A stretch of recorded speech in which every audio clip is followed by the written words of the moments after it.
Welcome students, आप लोगों का स्वागत है। मैं आशा करता हूं आप लोग स्वस्थ, मस्त एवं शानदार होंगे, साथ ही साथ अपनी तैयारी को मजबूत बना रहे होंगे दोस्तों। तो आइए दोस्तों, आज हम देखते हैं एक बहुत ही इम्पॉर्टेंट टॉपिक है फिजिक्स का, जिसे आप लोग जानते हैं किरचॉफ लॉ के द्वारा। ठीक है, तो बेसिकली किरचॉफ के दो नियम होते हैं। ठीक है, प्रथम नियम कहता है किरचॉफ का प्रथम नियम, किरचॉफ के प्रथम नियम को हम किरचॉफ करंट लॉ के नाम से भी जानते हैं। इसमें बताया जाता है परिपथ के किसी भी संधि पर सभी धाराओं का बीजीय योग शून्य होता है। ठीक है, अब इसकी बात कहने से पहले हम कहते हैं, ठीक है, और संधि क्या होता है। ठीक है, संधि किसी परिपथ में स्थित वह बिंदु होता है जहां तीन या तीन से अधिक तार आपस में मिलते हैं। ठीक है, मैं आशा करता हूं आपको संधि समझ में आया होगा। इसे इंग्लिश में बोलते हैं किरचॉफ करंट लॉ, या बोलते हैं किरचॉफ का first law, Kirchhoff first law. इसमें क्या कहता है, the algebraic sum of electric current at any point of a circuit is zero. क्या बोला जाता है, the algebraic sum of electric current at any junction of a circuit is zero. तो यहाँ पर आपने देखा होगा कि अलजेब्रिक सम मतलब बीजगणितीय योग।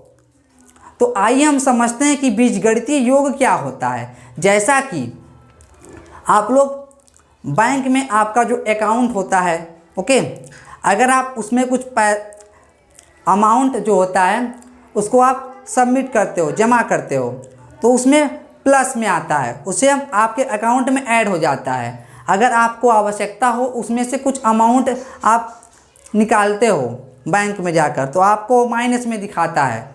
ठीक है ना, उसी प्रकार से यहाँ भी होता है। अगर किसी जंक्शन पर कोई करंट आ रहा है तो वो प्लस में लिया जाएगा। अगर वो करंट उस पॉइंट से बाहर की ओर जा रहा है, मतलब वो जंक्शन से बाहर जा रहा है, ठीक है ना, तो हम कह देंगे वो क्या होगा, वो निगेटिव लिया जाएगा। अलजेब्रिक सम का कहने का मतलब यही है, अगर जो करंट उसमें आ रहा है उसे हम पॉजिटिव लेंगे, जो करंट उसमें से जा रहा है उसको हम निगेटिव लेंगे। आइए देखते हैं एग्जाम्पल के माध्यम से, और इसको लिखते भी हैं। ठीक है ना, तो क्या होगा, किरचॉफ लॉ।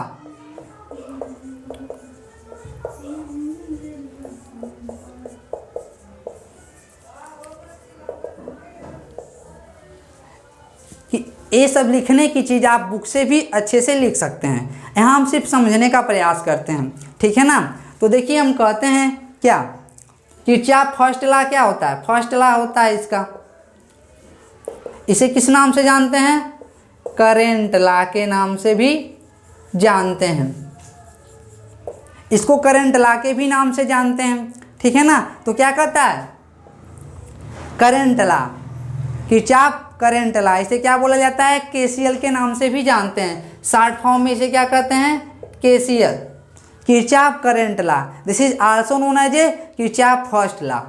ठीक है, समझ में आ रहा है। तो ये क्या कहता है, at any junction, at any junction of circuit of a circuit हो गया ना, at any junction of a circuit the algebraic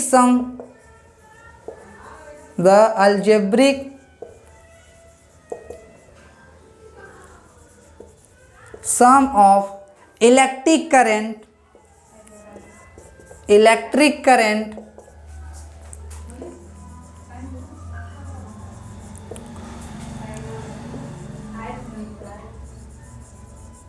should be zero.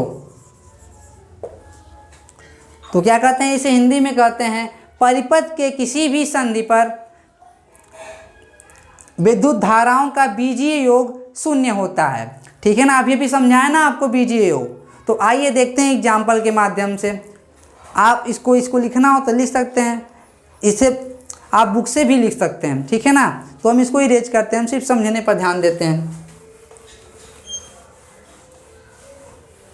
तो क्या कहते हैं हम, अगर मानते हैं कोई बिंदु है ना, परिपथ का कोई बिंदु होगा, ऐसा बिंदु होगा जहाँ पर 3 या 3 से अधिक तार आपस में मिले होंगे, ठीक है ना, कम से कम 3 तार होनी चाहिए, ठीक है ना। अब देखो ए हो गया तार,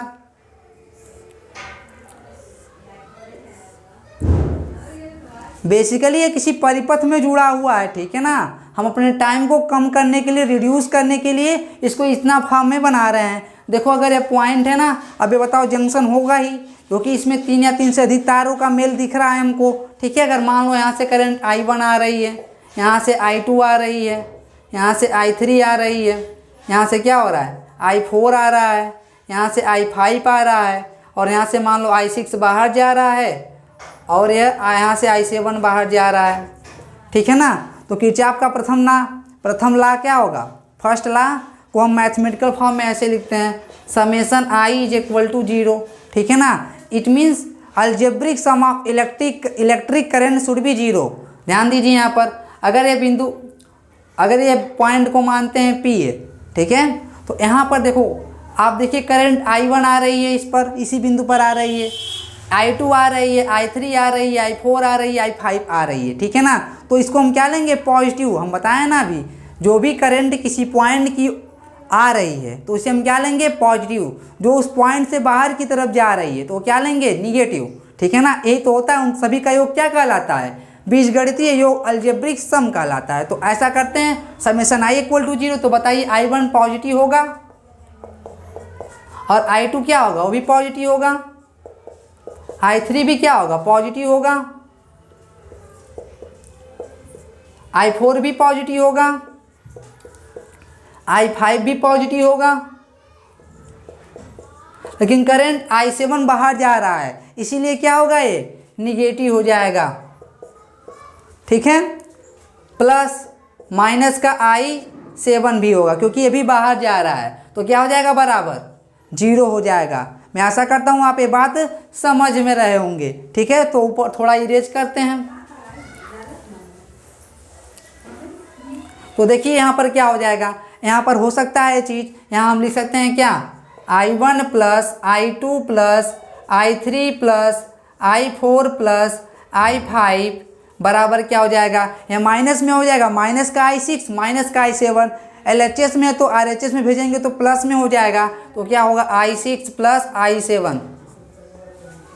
तो यहाँ से क्या कर सकते हैं, यहाँ से आप देख रहे हैं कि I1 I2 I3 I4 plus और I5 ये सभी जो हैं किसी संधि पर आने वाली धाराओं का योग है, और ये देख रहे हैं I6 और I7 किसी परिपथ के किसी संधि पर जाने वाली धाराओं का योग है, ठीक है ना। तो यहाँ से हम कह सकते हैं फ्रॉम दिस इक्वेशन, इसे कुछ इक्वेशन मान लेते हैं, इसे क्या इक्वेशन मान, इसको थोड़ा अंडर लाइन कर देते हैं इसको, ठीक है ना। इसे क्या मानते हैं, समीकरण नंबर 1, ठीक है ना। तो समीकरण नंबर 1 से हम कह सकते हैं कि आने वाली धारा बराबर जाने वाली धारा, ठीक है ना। परिपथ के किसी भी संधि पर आने वाली धाराओं का योग बराबर जाने वाली धाराओं का योग होता है। यहाँ से क्लियर हुआ, समझ में आ रहा है। तो थोड़ा इस पर एक प्रश्न करते हैं, ठीक है ना। तो यहाँ से लिख सकते हैं क्या, I6 plus I7 is equal to I1 plus I2 plus I3 plus I4 plus I5। इसको शॉर्ट फॉर्म में अगर हम लिखना चाहें तो लिख सकते हैं क्या, आने वाली धारा बराबर जाने वाली धारा, कहाँ पर, परिपथ के किसी संधि पर। मैं आशा करता हूँ आप लोग ये बात समझ रहे होंगे। तो थोड़ा प्रश्न इस पर देखते हैं, ठीक है। अगर ये परिपथ में कोई बिंदु दिया गया हो, ठीक है, अब मानते हैं क्या है, जंक्शन हो, तो जंक्शन होगा, इससे 3 या 3 से अधिक वायर मिले ही होंगे, ठीक है। तो मान लीजिए यहाँ से 2 एम्पियर की करंट जा रही है, यहाँ से कितनी एम्पियर की करंट जा रही है, यहाँ से मानते हैं कि यहाँ से भी दो नहीं 5 एम्पियर ले लीजिए आप, यहाँ से 5 एम्पियर की करंट जा रही है, ठीक है ना। तो यहाँ पर कह देगा अगर यहाँ से 1 एम्पियर की करंट जा रही है, ठीक है ना, तो यहाँ से जो करंट जा रही है उसकी वैल्यू आप बता दीजिए, ठीक है ना, समझ में आ रहा है।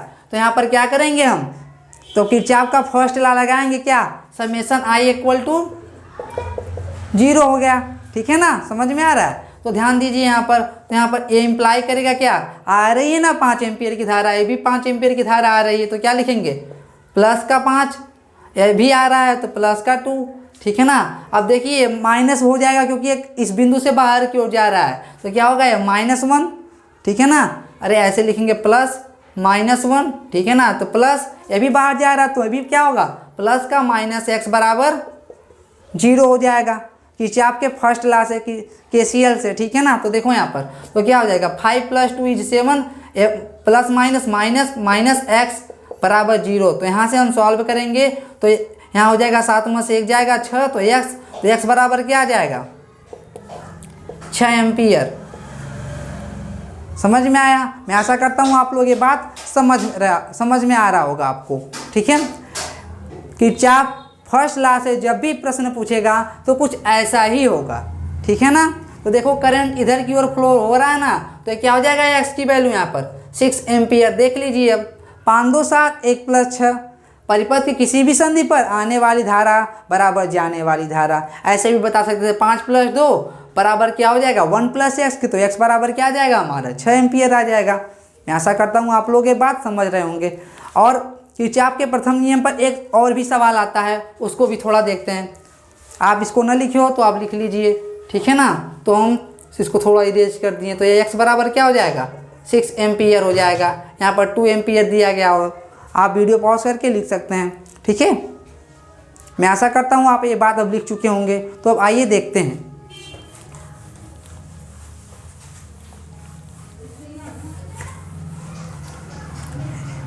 पूछा जाता है कि आप बता दीजिए कि किरचॉफ का प्रथम नियम, किरचॉफ का फर्स्ट लॉ किस संरक्षण के सिद्धांत को बताता है, किसके कंजर्वेशन को बताता है। तो हम कहते हैं कि किरचॉफ का प्रथम नियम आवेश संरक्षण के सिद्धांत को बताता है। तो आइए देखते हैं कैसे होता है। किरचॉफ का प्रथम नियम क्या कहता है, परिपथ के किसी भी संधि पर धाराओं का बीजयोग 0 होता है। तो हम इसके पहले हम गणितीय भाषा में कैसे लिखेंगे, इसको पहले हमें ये चीज़ सीखना पड़ेगा। तो हम क्या लिखते हैं गणितीय भाषा में, तो लिखते हैं समेशन i = 0।